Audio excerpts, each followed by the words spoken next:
সভ্যতা যদি আমরা চিন্তা করি, সভ্যতার ইতিহাস এটি খুবই গুরুত্বপূর্ণ একটা ইতিহাস। সভ্যতা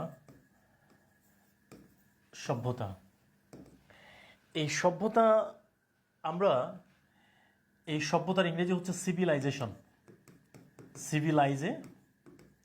সিভিলাইজেশন মানে হচ্ছে সভ্যতা। ওকে ওকে আচ্ছা, আসসালামু আলাইকুম। এই ব্যাচের ইংলিশ ক্লাস কি সিক্রেট গ্রুপে নেওয়া হবে নাকি পেজে? সিক্রেট গ্রুপে হবে ইনশাআল্লাহ। আচ্ছা ওকে স্যার, ক্লিয়ার। আমাদের সাথে প্রকাশ কোশ্চেন জয়েন করেছেন। আচ্ছা প্রিয় কলেজ ভাই বোন, আপনারা কে কোথা থেকে জয়েন করছেন? আমাকে সব কিছু ঠিকঠাক আছে কিনা একটু কমেন্ট করে জানাবেন প্লিজ। সভ্যতা, সিভিলাইজেশন, এই সভ্যতা থেকে যতটুকু দরকার ততটুকু আমরা পড়বো ইনশাআল্লাহ তাআলা। ওকে প্রিয় কলেজ ভাই বোন, আমাদের প্রাচীন যে সভ্যতা, এটার নাম হচ্ছে মেসোপটেমিয়া। মেসোপটেমিয়া। এই মেসোপটেমিয়া সভ্যতা, এই সভ্যতা হলো পৃথিবীর সব থেকে প্রাচীন সভ্যতা। পৃথিবীর সব থেকে প্রাচীন সভ্যতা হচ্ছে মেসোপটেমিয়ান সভ্যতা। এটা হলো ইউফ্রেটিস। এইটা নদীর নাম হচ্ছে ইউফ্রেটিস। আর একটা নদী হচ্ছে টাইগ্রিস। ইউফ্রেটিস আর টাইগ্রিস নদীর তীরে, ইউফ্রেটিস এবং টাইগ্রিস নদীর তীরে এই নদীর আরেকটা নাম হচ্ছে ফোরাত। কি নাম? ফোরাত। আর এই নদীর আরেকটা নাম হচ্ছে দজলা। ওকে, দজলা। তাহলে খেয়াল করতে হবে, এই খ্রিস্টপূর্ব সময়টা হলো খ্রিস্টপূর্ব 5000 অব্দে। 5000 খ্রিস্টপূর্ব 5000 অব্দে এই ইউফ্রেটিস এবং টাইগ্রিস নদীর তীরে, ইউফ্রেটিস নদীর অপর নাম হচ্ছে ফোরাত আর টাইগ্রিস নদীর অপর নাম হচ্ছে দজলা। এই নদীর তীরে মোট 4টা সভ্যতা গড়ে উঠেছিল। কয়টা সভ্যতা গড়ে উঠেছিল? 4টা সভ্যতা। অর্থাৎ মেসোপটেমিয়া সভ্যতা একক কোনো সভ্যতা না। মেসোপটেমিয়া সভ্যতা একক কোনো সভ্যতা না। এই সভ্যতার স্তর হচ্ছে 4টা। কয়টা স্তর আছে এখানে? 4টা স্তর আছে। কয়টা স্তর আছে? 4টা। এটা একক কোনো সভ্যতা না, ঠিক আছে? এই ইউফ্রেটিস এবং টাইগ্রিস নদীর তীরে এই সভ্যতা গড়ে উঠেছিল খ্রিস্টপূর্ব 5000 অব্দে। এবং এখানে 5টা স্তরের মধ্যে একটা হচ্ছে সুমেরীয়, আর একটা হচ্ছে অ্যাশেরীয়,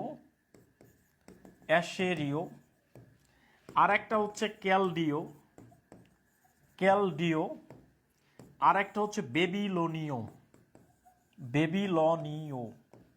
এই সভ্যতা, 4টা সভ্যতার মিশ্রণ হচ্ছে মেসোপটেমিয়া সভ্যতা। এটা হলো পৃথিবীর সব থেকে প্রাচীনতম সভ্যতা, the ancient civilisation of the world. পৃথিবীর সব থেকে প্রাচীনতম সভ্যতার নাম হচ্ছে মেসোপটেমিয়া সভ্যতা।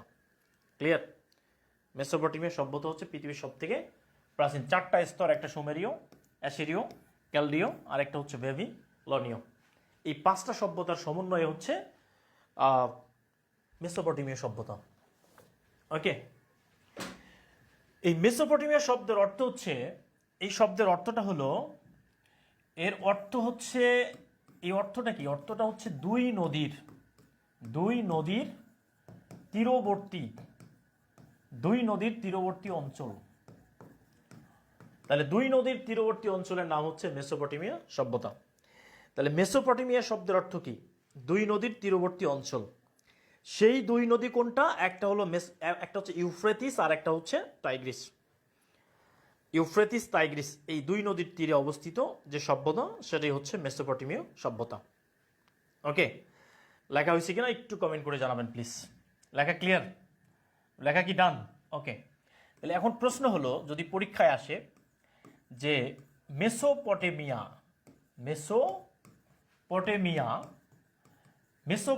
অর্থ কি? মেসোপটেমিয়া শব্দের অর্থ কি? এই মেসোপটেমিয়া শব্দের অর্থ হচ্ছে, এই শব্দের অর্থ হলো, এই মেসোপটেমিয়া শব্দের অর্থ কি একটু কমেন্ট করে জানাতে হবে। মেসোপটেমিয়া শব্দের অর্থ কি? ওকে, মেসোপটেমিয়া শব্দের অর্থ কি? একটু কমেন্ট করে জানান প্লিজ। মেসোপটেমিয়া শব্দের অর্থ কি? ওকে, মেসোপটেমিয়া শব্দের অর্থ কি? একটু কমেন্ট করে জানান প্লিজ। মেসোপটেমিয়া শব্দের অর্থ কি? একটু কমেন্ট করে জানান যে মেসোপটেমিয়া শব্দের অর্থ কি। ওকে, মেসোপটেমিয়া শব্দের অর্থ কি? দ্রুত একটু কমেন্ট করতে হবে প্রিয় কলেজের ভাই বোনেরা, একটু দ্রুত কমেন্ট করবেন। মেসোপটেমিয়া শব্দের অর্থ কি? মেসোপটেমিয়া অর্থ কি? তাহলে মেসোপটেমিয়া শব্দের অর্থ হচ্ছে দুই নদীর তীরবর্তী বা মধ্যবর্তী অঞ্চল। দুই নদীর মধ্যবর্তী অঞ্চল, অর্থাৎ দুই নদী কোনটা? একটা হচ্ছে এরকম একটা নদী, এইটা হচ্ছে ইউফ্রেটিস নদী, আর একটা নদী, এইটার নাম হচ্ছে টাইগ্রিস নদী। টাইগ্রিস। তাহলে ইউফ্রেটিস টাইগ্রিস নদীর মধ্যবর্তী অঞ্চল, এই মধ্যবর্তী অঞ্চলে যে সভ্যতা গড়ে উঠেছিল যেটার নাম হচ্ছে মেসোপটেমিয়া সভ্যতা। ক্লিয়ার? ওকে, তাহলে এখন আমরা চলে আসি। তাহলে এর মানে বোঝা গেল যে মেসোপটেমিয়া সভ্যতা একক কোনো সভ্যতা না, চারটা সভ্যতার সমন্বয়ে গঠিত হচ্ছে মেসোপটেমিয়া সভ্যতা। ক্লিয়ার? তাহলে এক নম্বর হচ্ছে সুমেরীয় সভ্যতা। সুমেরীয় সভ্যতা। তাহলে সুমেরীয় সভ্যতা হচ্ছে মেসোপটেমীয় সভ্যতার একটা অংশ। এই সুমেরীয় সভ্যতা মেসোপটেমিয়ার সব থেকে প্রাচীন। তাহলে আমরা কি লিখতে পারি? মেসোপটেমিয়ার প্রাচীন সভ্যতা। এটা প্রাচীন সভ্যতা। মেসোপটেমিয়ার সব থেকে প্রাচীন সভ্যতা হচ্ছে এই সুমেরীয় সভ্যতা। কি সভ্যতা? সুমেরীয় সভ্যতা। মেসোপটেমিয়া সভ্যতার সব থেকে প্রাচীনতম সভ্যতার নাম হচ্ছে সুমেরীয় সভ্যতা। ক্লিয়ার? এই সভ্যতা গড়ে তুলে সুমেরীয় জাতি। কি জাতি? সুমেরীয় জাতি এই সভ্যতা গড়ে তোলে। সুমেরীয় জাতি এই সভ্যতা গড়ে তোলে। এদের যে আদি নিবাস ছিল, এদের আদি নিবাস কোথায় ছিল? এদের আদি নিবাস ছিল এলামের পাহাড়ি অঞ্চল। কোথায়? এলামের পাহাড়ি অঞ্চল। এই এলামের পাহাড়ি অঞ্চল ছিল এদের আদি নিবাস। ওকে, সুমেরীয় সভ্যতার আদি নিবাস ছিল এলামের পাহাড়ি অঞ্চল। ক্লিয়ার? এদের যে আয়ের উৎস ফাইন্যান্সিয়াল, এদের আয়ের উৎস ছিল কৃষি আর চাষাবাদ ছিল এদের আয়ের প্রধান উৎস। ওকে,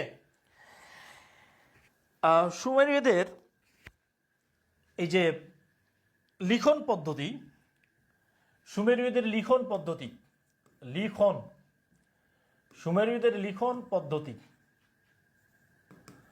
এই সুমেরীয়দের লিখন পদ্ধতির নাম ছিল কিউনিফর্ম।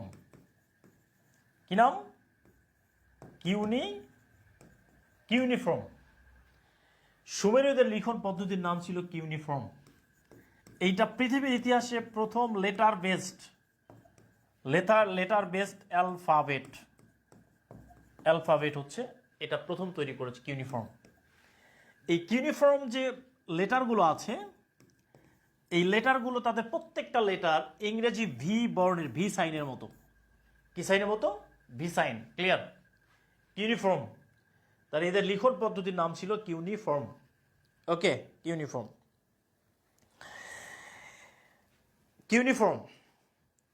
এই কিউনিফর্ম পৃথিবীর ইতিহাসে প্রথম বর্ণভিত্তিক লেটার বেসড অ্যালফাবেট ছিল এই কিউনিফর্ম। ওকে, লিখন পদ্ধতি। ওকে, লেখা হয়েছে কিনা?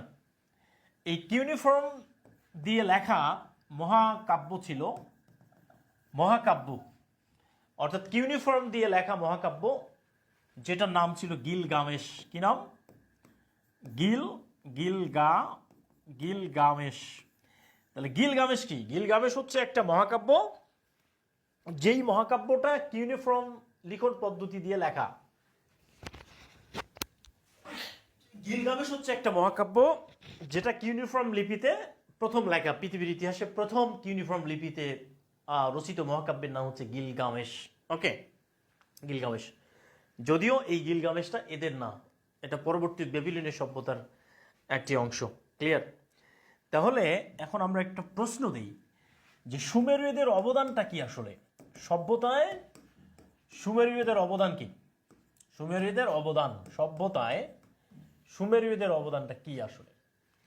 আচ্ছা, সুমেরীয়দের অবদান হচ্ছে তাদের লিখন পদ্ধতি।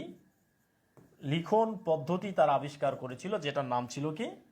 যেটার নাম ছিল কিউনিফর্ম। কিউনিফর্ম। ক্লিয়ার? তাহলে তারা কি করেছিল? তারা চাকা আবিষ্কার করে, চাকা, যেটাকে আমরা বলি হুইল, এই চাকা তারা প্রথম আবিষ্কার করেছিল। এবং এরাই প্রথম জল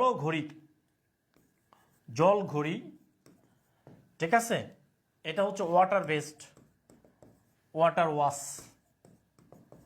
পৃথিবীর ইতিহাসে প্রথম জলঘড়ি আবিষ্কার করেছিল এই সুমেরীয়রা, ঠিক আছে, জলঘড়ি। এবং এরা পৃথিবীর ইতিহাসে চন্দ্রপঞ্জিকা আবিষ্কার করেছিল। কি আবিষ্কার করেছিল? চন্দ্রপঞ্জিকা। এরা পৃথিবীর ইতিহাসে প্রথম চন্দ্রপঞ্জিকা আবিষ্কার করে। ওকে, তাহলে প্রিয় ভাইরা ভালো করে বুঝেন,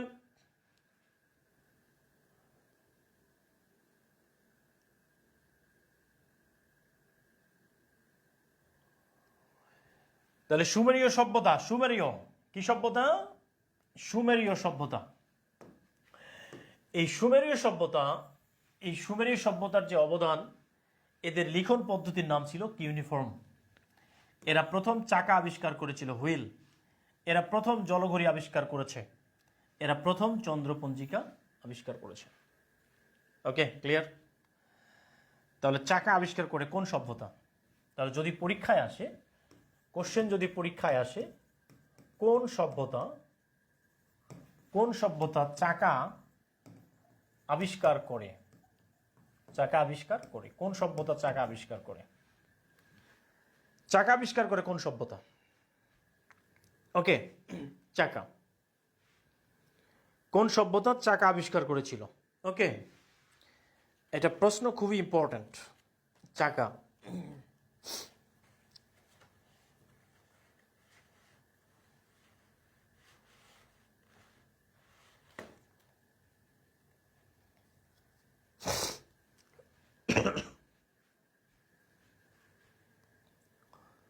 চাকা আবিষ্কার করে কোন সভ্যতা?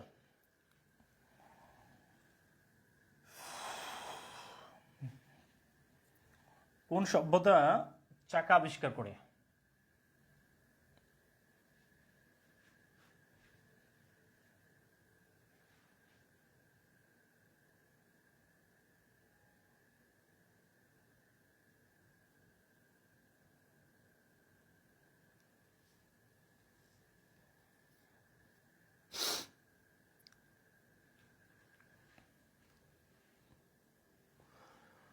এবার চলে আসি আমরা আরেকটা সভ্যতার নাম হচ্ছে বেবিলনীয় সভ্যতা।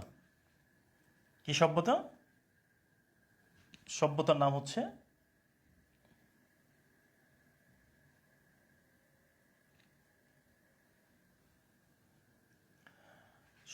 হচ্ছে বেবিলনীয় সভ্যতা। মানে আরেকটা সভ্যতার নাম হচ্ছে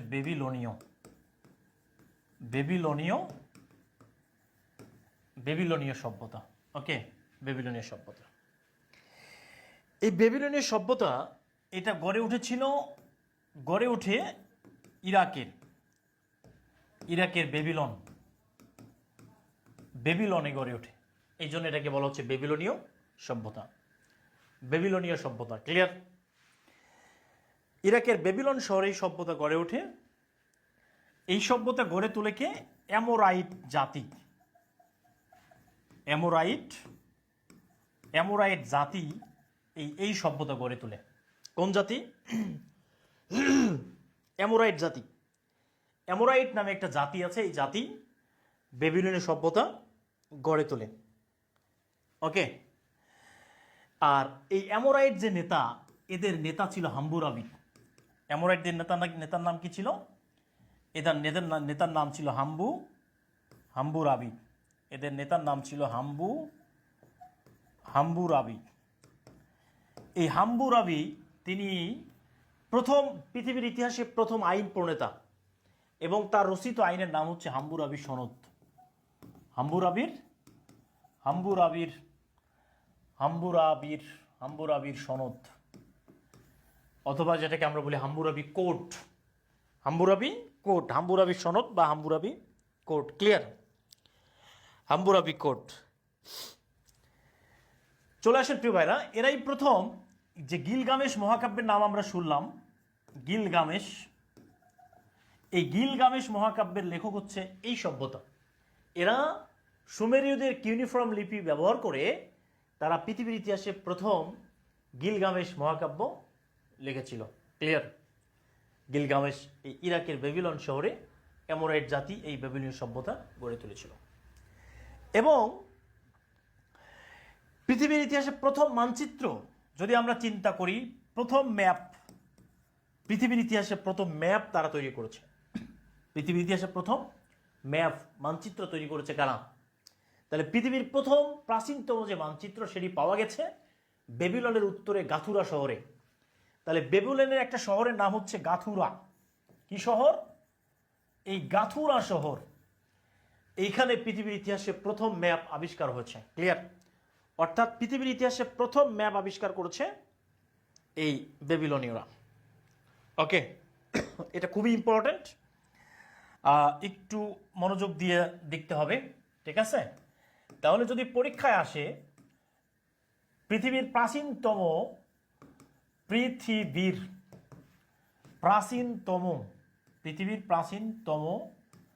মানচিত্র, পৃথিবীর প্রাচীনতম মানচিত্র কোথায় পাওয়া গেছে, কোথায় পাওয়া যায়? পৃথিবীর প্রাচীনতম মানচিত্র পাওয়া গেছে কোথায়? কোথায় পাওয়া গেছে এটা কি বেবিলনে পাওয়া গেছে? বেবিলনে, নাকি তেহরানে, ঠিক আছে, নাকি মেক্সিকোতে পাওয়া গেছে? বলেন কোথায় হবে? পৃথিবীর প্রাচীনতম মানচিত্র কোথায় পাওয়া গেছে? ওকে, পৃথিবীর প্রাচীনতম মানচিত্র পাওয়া গেছে বেবিলনের উত্তরের গাথুরা শহর। এইখানে পৃথিবীর ইতিহাসে প্রথম মানচিত্র পাওয়া গেছে। ওকে,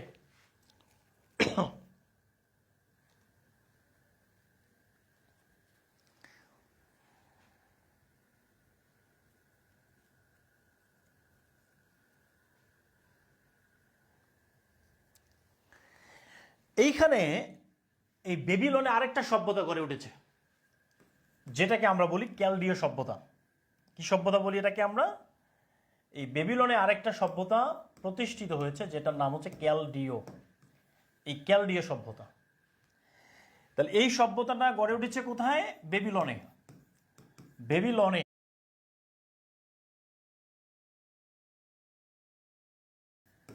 বেবিলনীয় সভ্যতা। ওকে, বেবিলনীয় সভ্যতা। এই বেবিলনীয় সভ্যতা এটা গড়ে উঠে ইরাকের বেবিলনে গড়ে ওঠে। এই জন্য এটাকে বলা হচ্ছে বেবিলনীয় সভ্যতা। ক্লিয়ার? ইরাকের বেবিলন শহরে এই সভ্যতা গড়ে ওঠে। এই সভ্যতা গড়ে তোলে কে? অ্যামোরাইট জাতি। অ্যামোরাইট জাতি এই সভ্যতা গড়ে তোলে। কোন জাতি? অ্যামোরাইট জাতি। অ্যামোরাইট নামে একটা জাতি আছে, এই জাতি বেবিলনীয় সভ্যতা গড়ে তোলে। ওকে, আর এই অ্যামোরাইট যে নেতা, এদের নেতা ছিল হাম্বুরাবি। অ্যামোরাইটদের নেতার নাম কি ছিল? এদের নেতার নাম ছিল হাম্বুরাবি। এদের নেতার নাম ছিল হাম্বুরাবি। এই হাম্বুরাবি তিনি প্রথম পৃথিবীর ইতিহাসে প্রথম আইন প্রণেতা এবং তার রচিত আইনের নাম হচ্ছে হাম্বুরাবির সনদ। হাম্বুরাবির সনদ, অথবা যেটাকে আমরা বলি হাম্বুরাবি কোড। হাম্বুরাবির সনদ বা হাম্বুরাবি কোড। ক্লিয়ার? হাম্বুরাবি কোড। চলে আসেন প্রিয় ভাইরা, এরাই প্রথম যে গিলগামেশ মহাকাব্যের নাম আমরা শুনলাম, গিলগামেশ, এই গিলগামেশ মহাকাব্যের লেখক হচ্ছে এই সভ্যতা। এরা সুমেরীয়দের কিউনিফর্ম লিপি ব্যবহার করে তারা পৃথিবীর ইতিহাসে প্রথম গিলগামেশ মহাকাব্য লিখেছিল। ক্লিয়ার? গিলগামেশ এই ইরাকের বেবিলন শহরে অ্যামোরাইট জাতি এই বেবিলনীয় সভ্যতা গড়ে তুলেছিল। এবং পৃথিবীর ইতিহাসে প্রথম মানচিত্র যদি আমরা চিন্তা করি, প্রথম ম্যাপ, পৃথিবীর ইতিহাসে প্রথম ম্যাপ তারা তৈরি করেছে। পৃথিবীর ইতিহাসে প্রথম ম্যাপ, মানচিত্র তৈরি করেছে কারা? তাহলে পৃথিবীর প্রথম প্রাচীনতম যে মানচিত্র সেটি পাওয়া গেছে বেবিলনের উত্তরে গাথুরা শহরে। তাহলে বেবিলনের একটা শহরের নাম হচ্ছে গাথুরা। কি শহর? এই গাথুরা শহর। এইখানে পৃথিবীর ইতিহাসে প্রথম ম্যাপ আবিষ্কার হয়েছে। ক্লিয়ার? অর্থাৎ পৃথিবীর ইতিহাসে প্রথম ম্যাপ আবিষ্কার করেছে এই বেবিলনীয়রা। ওকে, এটা খুবই ইম্পর্ট্যান্ট, একটু মনোযোগ দিয়ে দেখতে হবে। ঠিক আছে? তাহলে যদি পরীক্ষায় আসে পৃথিবীর প্রাচীনতম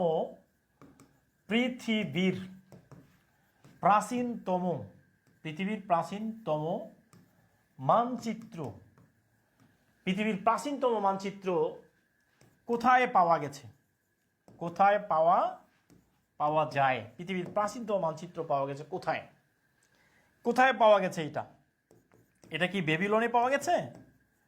বেবিলনে, নাকি তেহরানে, ঠিক আছে, নাকি মেক্সিকোতে পাওয়া গেছে? বলেন কোথায় হবে? পৃথিবীর প্রাচীনতম মানচিত্র কোথায় পাওয়া গেছে? ওকে, পৃথিবীর প্রাচীনতম মানচিত্র পাওয়া গেছে বেবিলনের উত্তরের গাথুরা শহর। এইখানে পৃথিবীর ইতিহাসে প্রথম মানচিত্র পাওয়া গেছে। ওকে,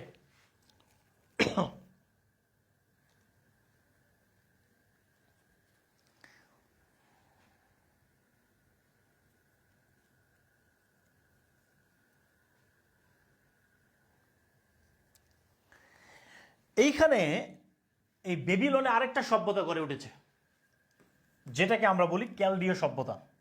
কি সভ্যতা বলি এটাকে আমরা? এই বেবিলনে আরেকটা সভ্যতা প্রতিষ্ঠিত হয়েছে যেটার নাম হচ্ছে ক্যালডীয়, এই ক্যালডীয় সভ্যতা। তাহলে এই সভ্যতাটা গড়ে উঠেছে কোথায়? বেবিলনে। বেবিলনে বেবিলনে এই সভ্যতা গড়ে উঠেছে, ক্যালডীয় সভ্যতা। ঠিক আছে? বেবিলনে এই সভ্যতাটা গড়ে উঠেছিল। এটাকে নতুন বেবিলনীয় সভ্যতা বলা হয়। এটাকে বলা হয় নতুন বেবিলনীয় সভ্যতা। এই বেবিলন হচ্ছে ইরাকের একটা বিখ্যাত শহর। ইরাকের একটা শহর। এই বেবিলনে মারা গেছেন গ্রিক বীর গ্রিক বীর আলেকজান্ডারের মারা যান এই শহরে, বেবিলন শহরে। ওকে, বেবিলন শহরে গ্রিক বীর আলেকজান্ডার মারা গিয়েছে। ও আমার ভাইরা, এই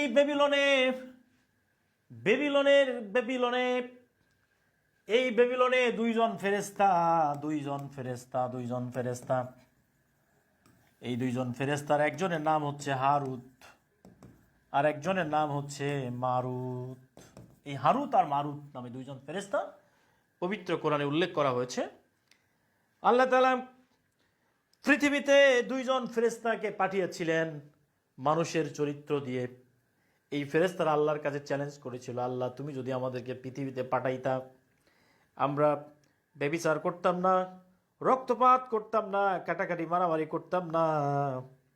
তুমি যদি আমাদেরকে মানুষ হিসেবে পৃথিবীতে পাঠাইতা।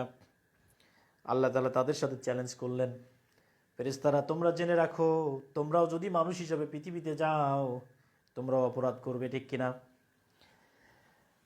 তখন আল্লাহ তাআলা এই দুইজন ফেরেশতাকে মানুষের আকৃতি দিয়ে, মানুষের বৈশিষ্ট্য দিয়ে পৃথিবীতে পাঠানো হলো। আর তাদের সাথে একজন সুন্দরী রমণী পাঠানো হলো। এদেরকে আল্লাহ তাআলা তাদেরকে শর্ত দিয়েছিলেন, তোমরা মদ পান করবে না, তোমরা জেনা ব্যভিচার করবে না, তোমরা শিরক করবে না, তোমরা কাউকে হত্যা করবে না, এরকম শর্ত দিয়ে পাঠানো হয়েছিল। কিন্তু এরা যখন পৃথিবীতে আসে তাদের সাথে দুইজন নারী, তাদের সাথে একজন সুন্দরী নারীকে পাঠানো হয়েছিল। এই দুইজন ফেরেশতা নারীর প্রেমে পড়ে যায়, তারা আল্লাহকে ভুলে যায়, এরা নারীর প্রেমে মগ্ন হয়ে যায়। তারা নারীর সাথে ব্যভিচার করার জন্য অফার করে, নারী তাদেরকে শর্ত দেয়, তোমরা এটা পাবা কিন্তু তোমাদেরকে শিরক করতে হবে, তোমাদেরকে মদ পান করে উন্মাদ হইতে হবে, এই সব যদি করতে পারো তাহলেই কেবল তোমরা আমাকে পাবে। তখন তারা রাজি হয়ে যায়। এই দুইজন ফেরেশতা নারীর প্রেমে পড়ে গিয়ে আল্লাহকে ভুলে গেল। এরা যখন এই অপরাধ করে ফেলেছে, আল্লাহ তাআলা তাদেরকে বললেন, হারুত মারুত, তোমাদের কি মনে আছে সেই কথা? তোমরা ওয়াদা করে পৃথিবীতে আসছো, তোমরা জমিনের মধ্যে কি করে ফেললা? তোমরা বলো পৃথিবীর শাস্তি নিবা নাকি পরকালীন শাস্তি? এরা এই ফেরেশতারা বললেন, আল্লাহ, এ আল্লাহ, তুমি এই পৃথিবীর যে যত শাস্তি আমাদেরকে দাও আমরা মেনে নিব, কিন্তু পরকালীন জীবনে আমাদের কোনো শাস্তি দিও না। এই জন্য এই হারুত মারুত বেবিলন শহরে এদের পাগুলো উল্টা দিকে, পায়ের রশি বেঁধে মাথা নিচ পাশে, পা উল্টা দিকে ঝুলন্ত অবস্থায় এরা এখানে আছে। ওকে, নারী, হ্যাঁ এখানেও নারী, মানে যেখানেই নারী সেখানেই কি, সেখানেই প্রবলেম, এই জিনিসটা মনে রাখতে হবে, ঠিক আছে? এখানেও নারী ফেরেশতা, নারীর কাছে ফেরেশতাও কি হয়ে গেল, ধরা খেয়ে গেল, এবং এরা এই বেবিলন শহরে ঝুলন্ত অবস্থায় আছে, কিয়ামত পর্যন্ত এরা ঝুলন্ত অবস্থায় থাকবে, ঠিক আছে ভাইরা? এই যে এখানে চলে আসি আমরা, ক্লিয়ার? এই ইরাকে আরেকটা সভ্যতা গড়ে উঠেছিল, যেটার নাম হচ্ছে আমরা বলছি অ্যাশিরীয় সভ্যতা। কি সভ্যতা? অ্যাশিরীয় সভ্যতা। আশুর নামক শহর ছিল একটা, আশুর নামক একটা শহর ছিল। এই শহরে একটা দেবতা বাস করত, যার নাম ছিল আশুর দেবতা। কি দেবতা? আশুর দেবতা বাস করত। এরা পৃথিবীর ইতিহাসে সামরিক রাষ্ট্র গঠন করেছিল, সামরিক রাষ্ট্র। এরা প্রথম লোহার অস্ত্র ব্যবহার করে, লোহার অস্ত্র পৃথিবীর ইতিহাসে প্রথম লোহার অস্ত্র ব্যবহার করে কারা? এই অ্যাশরীয়রা। এরা সপ্তাহকে 7 দিন আর 24 ঘন্টা বা 12 জোড়া, তাহলে এরা কি করে? সপ্তাহ 7 দিন, 7 দিনের সপ্তাহ, আর 24 ঘন্টায় দিন, এই যে গণনা পদ্ধতি চালু করেছে অ্যাশরীয়রা। বন্দী হয়ে গেল, আখ খেতে ছাগল বন্দী, জলে বন্দী মাছ। আখ খেতে ছাগল বন্দী, জলে বন্দী মাছ। নারীর কাছে পুরুষ বন্দী, ঘুরাই বড় মাস, সখী গো ও আমার মন ভালা না। আখ খেতে ছাগল বন্দী, জলে বন্দী মাছ। নারীর কাছে ফেরেশতা বন্দী, ঘুরাই বড় মাস, সখী গো ও আমার মন ভালা না। ঠিক কিনা প্রিয় ভাইরা? ওকে, ঠিক কিনা প্রিয় ভাইরা? এই অ্যাশিরীয় সভ্যতায়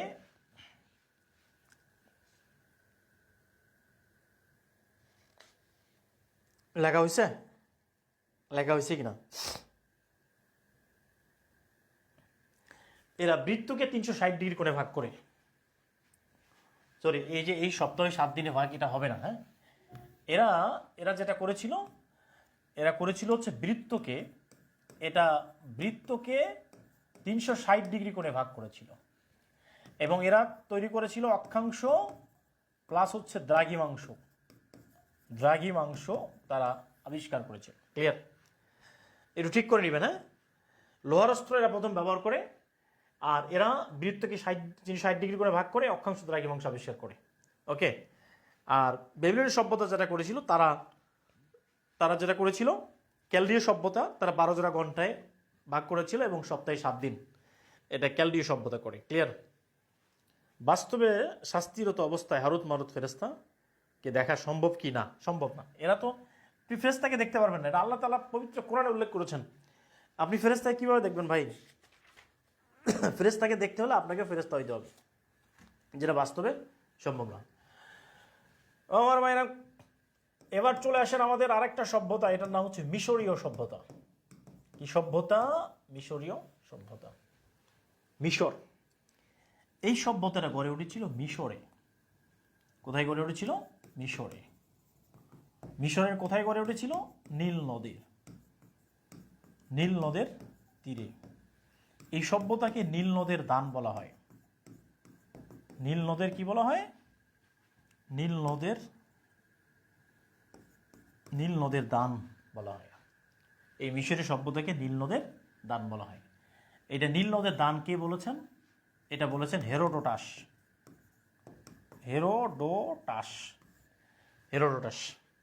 ওকে, হেরোডোটাস।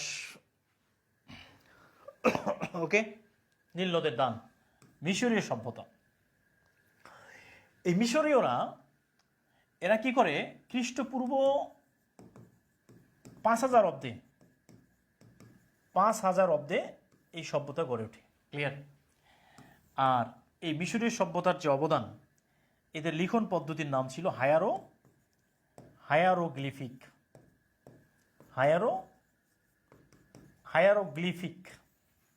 এই হায়ারোগ্লিফিক ছিল তাদের লিখন পদ্ধতি। এটাকে বলা হচ্ছে পবিত্র লিপি। কি লিপি? পবিত্র লিপি বলা হয় এটাকে। এটা ছিল একটা চিত্রলিপি। কি লিপি? এটাকে বলা হচ্ছে চিত্রলিপি, যেটাকে ইংলিশে বলা হচ্ছে পিক্টোগ্রাফ। মানে তারা ছবি এঁকে তারা মানে লিখন পদ্ধতি পরিচালনা করত। ক্লিয়ার? ছবি এঁকে, এটাকে বলা পিক্টোগ্রাফ। ওকে, প্রিয় কলেজের ভাই বোনেরা, একটু লিখতে হবে, হ্যাঁ? পিক্টোগ্রাফ। মিশরীয় সভ্যতা, মিশর নীল নদের তীরে গড়ে উঠেছিল। আর নীল নদের দান বলা হয়। হেরোডোটাস সেটা বলেছেন খ্রিস্টপূর্ব 5000 অব্দে। হায়ারোগ্লিফিক্সের লিখন পদ্ধতি, পবিত্র লিপি এবং চিত্রলিপি। ক্লিয়ার? এটা কি ডান কিনা? লেখা হয়ে গেলে ডান লিখতে হবে। ওকে, একটু লেখা হয়ে গেলে ডান লিখবেন, হ্যাঁ? এবার আমরা যে কাজটা করব, মিশরীয়রা কি করেছিল আসলে, তাদের অবদানটা কি? মিশরীয়দের যে অবদান, তাদের অবদান হচ্ছে তারা লাঙ্গল আবিষ্কার করেছিল। লাঙ্গল আবিষ্কার করে, এবং এরা পালতোলা জাহাজ নির্মাণ করে। পালতোলা জাহাজ। ওকে, এবং এরা কি করে? এরা এই 365 দিনে বছর, 12 মাসে বছর, 30 দিনে মাস, এই হিসাবগুলো এরাই প্রথম আবিষ্কার করে। এবং এরা প্রথম পেপার আবিষ্কার করে। পেপার যেটার উৎপত্তিস্থল নাম ছিল পেপিরাস। কিরাস? পেপিরাস। ওকে, পেপিরাস।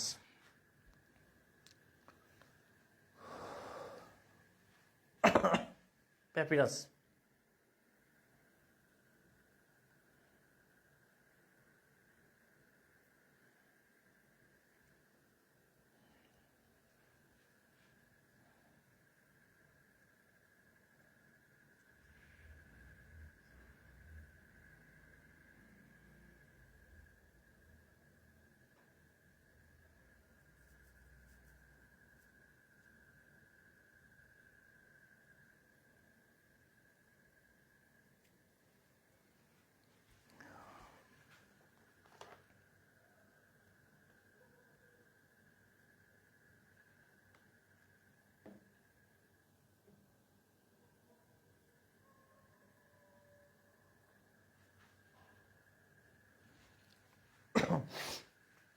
লেখা হয়েছে কিনা?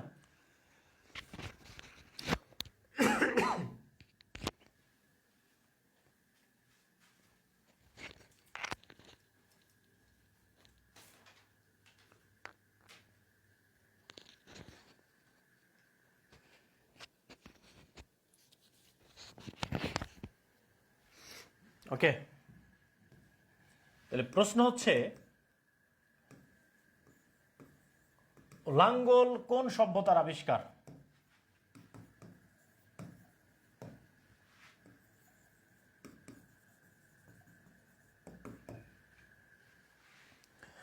লাঙ্গল কোন সভ্যতার আবিষ্কার?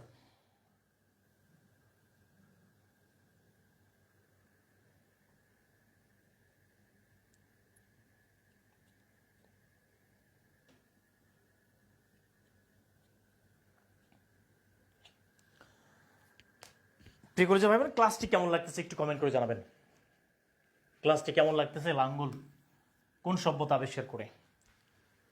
ওকে, সবাই একটু জানাবেন যে আপনাদের ক্লাসটি কেমন লাগতেছে। আমি আপনাদের একটু কমেন্ট দেখতে চাই, ক্লাসটি আপনাদের কেমন লাগতেছে একটু কমেন্ট করে জানান প্লিজ। লাঙ্গল কোন সভ্যতার আবিষ্কার? আমি আপনাদের একটু ক্লাস কমেন্ট দেখতে চাই। ওকে, একটু কমেন্ট দেখতে চাই আমি। ক্লাসটা আপনাদের কেমন লাগতেছে, ক্লাসটি ভালো লাগতেছে কিনা একটু কমেন্ট করে জানাবেন প্লিজ। একটু কমেন্ট চাই ক্লাসটার ব্যাপারে, আপনাদের ক্লাসটি কেমন লাগতেছে। ওকে,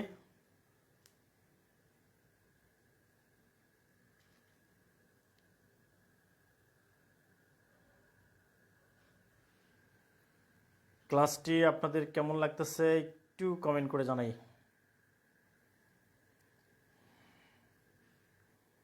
ক্লাস কি ভালো লাগতেছে কিনা? সেরা স্যার, সেরা সেরা, থ্যাংক ইউ সো মাচ। ওকে, আপনার মতো ভালো, মাশাআল্লাহ, আলহামদুলিল্লাহ আলহামদুলিল্লাহ। প্রিয় কলিজা ভাই বোন, অসংখ্য ধন্যবাদ জানাচ্ছি। এই যে পেপার, আমরা যে পেপার শব্দটি দেখছি, এই যে পেপার শব্দটা আমরা লিখি না পেপার, এই পেপার শব্দটা আসছে পেপিরাস থেকে।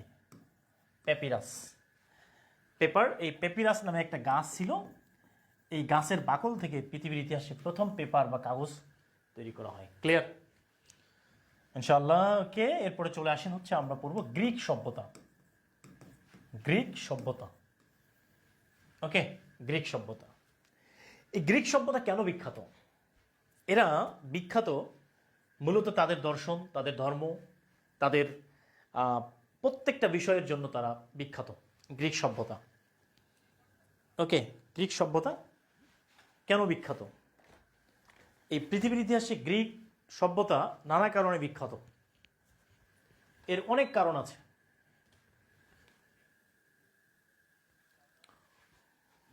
গ্রিক সভ্যতা, এই গ্রিসের 4 জন দার্শনিক ছিলেন। 4 জন দার্শনিক, এই 4 জন দার্শনিক, এটা মনে রাখার জন্য একটু মনে রাখতে হবে এসপা। এসপা, তাহলে এই এসতে হলো সক্রেটিস,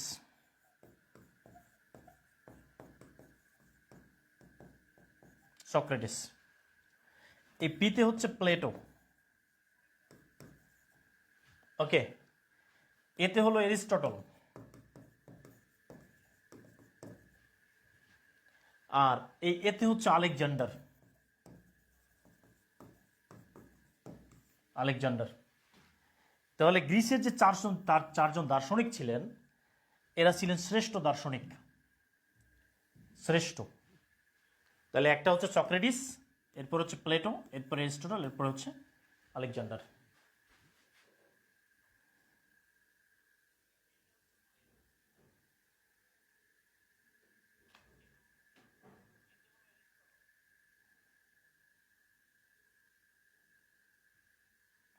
ওকে, এই 4 জন মনে রাখতে হবে।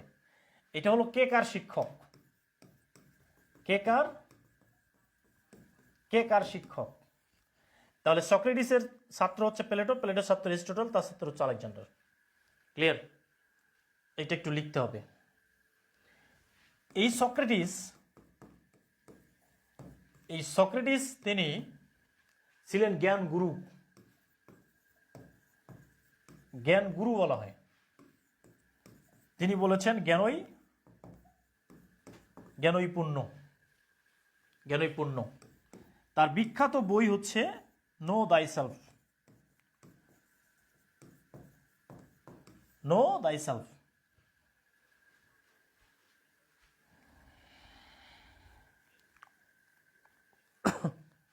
No thyself, clear? Know thyself মানে নিজেকে জানো, নিজেকে জানো বা নিজেকে চেনো। ওকে, এই সক্রেটিসের গার্লফ্রেন্ড ছিল, সক্রেটিসের গার্লফ্রেন্ডের নাম কি ছিল কেউ বলতে পারবেন? সক্রেটিসের গার্লফ্রেন্ডের নাম ছিল জ্যান্থিপি, তার গার্লফ্রেন্ডের নাম ছিল জ্যান্থিপি, জ্যান্থিপি, ক্লিয়ার? এই সক্রেটিসের গার্লফ্রেন্ড জ্যান্থিপি প্রেম করে সক্রেটিসকে বিয়ে করেছিল। সক্রেটিস জ্ঞানী হলেও তিনি ইনকাম করতে পারতেন না, ফলে সক্রেটিসের সাথে তার স্ত্রীর সম্পর্ক ভালো হয়নি।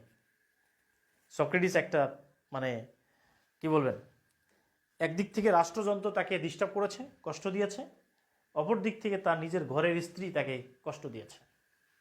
এই জন্য ভাই ইনকাম খুবই ইম্পর্টেন্ট। সংসার সুখী হয় রমণীর গুণে, এই কথাটা ভুল। সংসার সুখী হয় মোটা ইনকামে।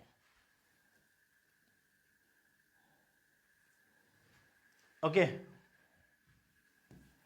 তাহলে প্লেটো তিনি একটা বই লিখেছেন, এটার নাম হচ্ছে দ্য পলিটিক্স, দ্য রিপাবলিক। প্লেটোর বইয়ের নাম হচ্ছে দ্য রিপাবলিক, ক্লিয়ার?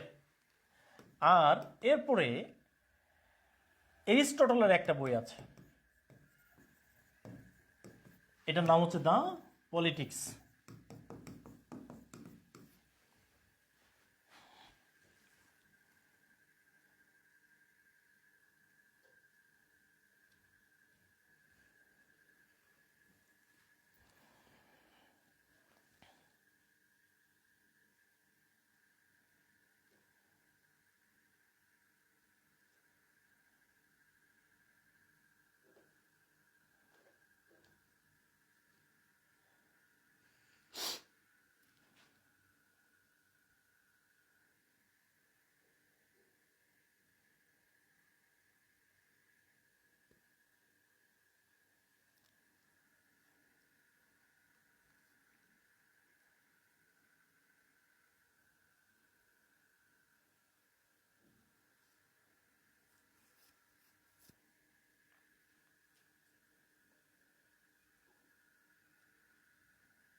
ওকে, এই সভ্যতা থেকে এই প্রশ্নগুলো সব থেকে বেশি পরীক্ষা চলে আসে। আমরা একটু একটু নিব, হ্যাঁ, প্লেটো, এরপর হচ্ছে এরিস্টটল। আমরা আরেকটা সভ্যতার নাম শুনেছিলাম, রোমান সভ্যতা। এই রোমান সভ্যতা, এই রোমান সভ্যতার একজন একজন রাজা ছিলেন, তার নাম হচ্ছে জুলিয়াস সিজার।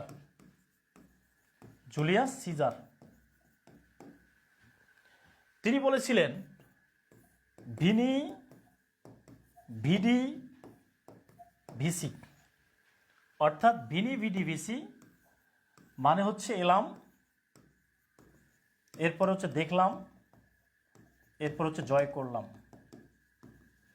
ওকে, এই রোমান সভ্যতার জুলিয়াস সিজার, এইটা একটু মনে রাখতে হবে, ঠিক আছে?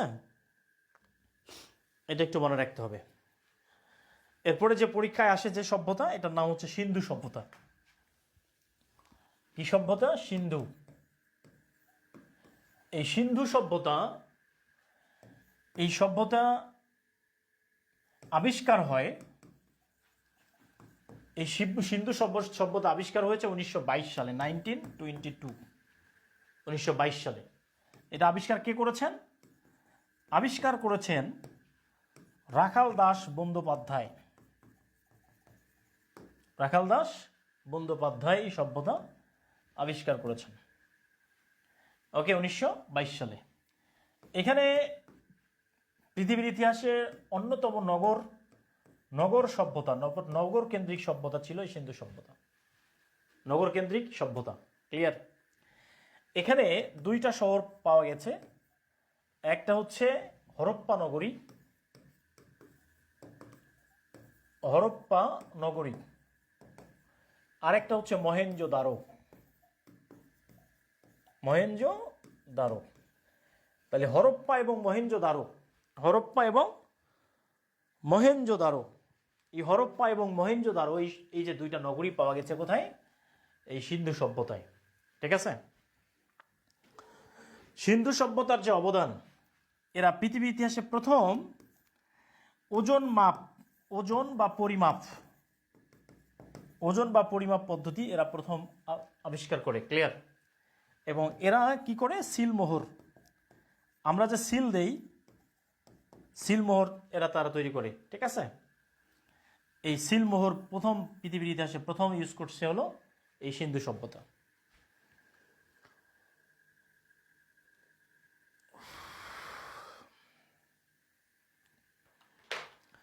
গুড ভাই, সংসার সুখী হয় মোটা ইনকামে। রমণীর গুণ টুন লাগবে না, যদি ইনকাম মোটা থাকে তাহলে সংসার এমনি সুখী হয়ে যাবে ইনশাআল্লাহ।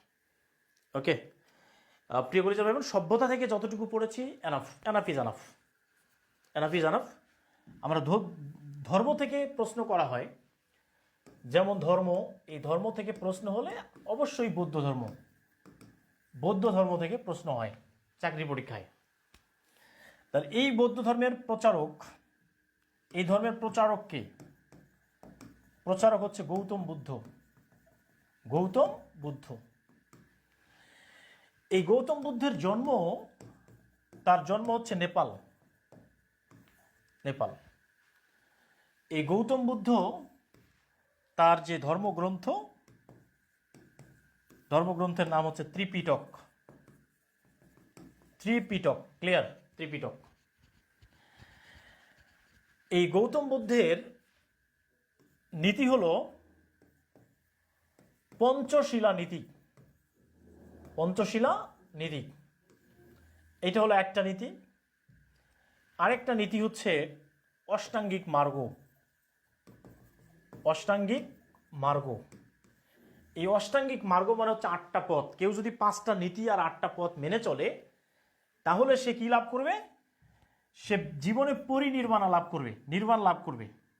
নির্বাণ লাভ। এটা কিন্তু পরীক্ষায়, বিশেষ পরীক্ষায় বারবার আসে যে নির্বাণ আসলে কোন ধর্মের সাথে জড়িত। এটা হচ্ছে বৌদ্ধ ধর্ম।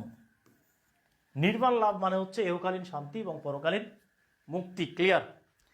এই জিনিসটা একটু ভালো করে মনে রাখতে হবে। ঠিক আছে, গৌতম বৌদ্ধ ধর্ম। ওকে, লেখা হয়েছে কিনা একটু কমেন্ট করে জানাবেন প্লিজ। প্রিয় শুভাকাঙ্ক্ষী কলিজা ভাই বোনেরা, যতটুকু পড়াইছি আপনাদের এতটুকুই এনাফ ইজ এনাফ। সবাইকে অসংখ্য ধন্যবাদ জানিয়ে আজকের ক্লাসটা এখানেই শেষ করছি। ক্লাসটি আমরা আপলোড করে ডাউনলোড দিয়ে গ্রুপে আপলোড করে দিব ইনশাআল্লাহ। আন্তর্জাতিক মোটামুটি একটা জায়গায় আমরা চলে গিয়েছি আলহামদুলিল্লাহ। আমাদের এর পরবর্তীতে আমি 19তম নিবন্ধন বুলেট ব্যাচের কারা কারা আছেন একটু কমেন্ট করে জানান। বুলেট ব্যাচের কে আছেন? বুলেট ব্যাচের কে আছেন? বুলেট ব্যাচের কে আছেন একটু কমেন্ট করে জানান। 19তম নিবন্ধন বুলেট ব্যাচের কে আছেন? আমার একটু ছুটি দরকার, ছুটি লাগবে আমার ছুটি লাগবে। আমাদের আগামী ক্লাস আমাদের 12 তারিখ পর্যন্ত বন্ধ থাকবে। ওকে, আমার একটু ছুটি লাগবে ভাই, আমার একটু ছুটি লাগবে 11 তারিখ পর্যন্ত, 12 তারিখ পর্যন্ত এই ক্লাসটি বন্ধ থাকবে, আমাদের ক্লাসটা অফ থাকবে। আমি একটু ব্যক্তিগত কারণে বাইরে থাকব, যে কারণে আমাদের আগামী 12 তারিখ পর্যন্ত ছুটি। আপনাদের যে কাজটা হবে, এতদিন পর্যন্ত যতগুলো ক্লাস হয়েছে প্রত্যেকটা ক্লাস দেখবেন, আর আপনাদের যে পিডিএফটা দেওয়া হয়েছে 19তম নিবন্ধন বুলেট ব্যাচের, সেই পিডিএফটা ভালো করে পড়বেন। পরীক্ষার লিঙ্কগুলো সাজিয়ে দেওয়া হবে, সেগুলো দেখবেন, আর যতগুলো ক্লাস হয়েছে ক্লাসগুলো দেখে নেবেন। এটাই আপনাদের কাজ ইনশাআল্লাহ। ওকে, ছুটি দেওয়া যায় 12 তারিখ পর্যন্ত, একটু ছুটি দেওয়া যায় কিনা? 12 তারিখ পর্যন্ত ছুটি চাই ভাই, ছুটি। মেঘের কোলে রোদ হেসেছে, বাদল গেছে টুটি, আজ আমাদের ছুটিও ভাই, আজ আমাদের ছুটি। বুলেট ব্যাচের বই ফ্রি এটা ভাই এখনও ঠিক নাই, কারণ স্টুডেন্ট ভর্তি হয়নি এই ব্যাচে, কারণ এই বই দিতে গেলে তো অনেক টাকা পয়সা লাগে। দেখি, চেষ্টা করছি ইনশাআল্লাহ। পিডিএফ পাই নাই, পিডিএফ পাই যাবেন ইনশাআল্লাহ। Abdul Mannan Nasi sir, thank you so much. Okay ভাই, আমি ছুটি চাচ্ছি, ছুটি আপনাদের কাছে ছুটি চাই, 12 তারিখ পর্যন্ত ছুটি মঞ্জুর। তারপর হচ্ছে আচ্ছা হুম দিলাম, থ্যাংক ইউ। মিরাজ ইসলাম বলছে ছুটি দিলাম, ওকে ভালো থাকুন। ইরাবতী বাবা, ইরাবতী রে, টাকা ছাড়া মহিলাদের চলে না। আরে ভাই এগুলো দরকার নেই ভাই, বলেন যে ছুটি দিলেন কেনা, ছুটি কি, ছুটি ডান, ছুটি ডান, ছুটি, ছুটিতে থাকবো ইনশাআল্লাহ 12 তারিখ পর্যন্ত। সবাই ভালো থাকবেন, সুস্থ থাকবেন, আল্লাহ হাফেজ, আসসালামু আলাইকুম ওরহমতুল্লাহ ওবরাকাতুহু, গুড নাইট।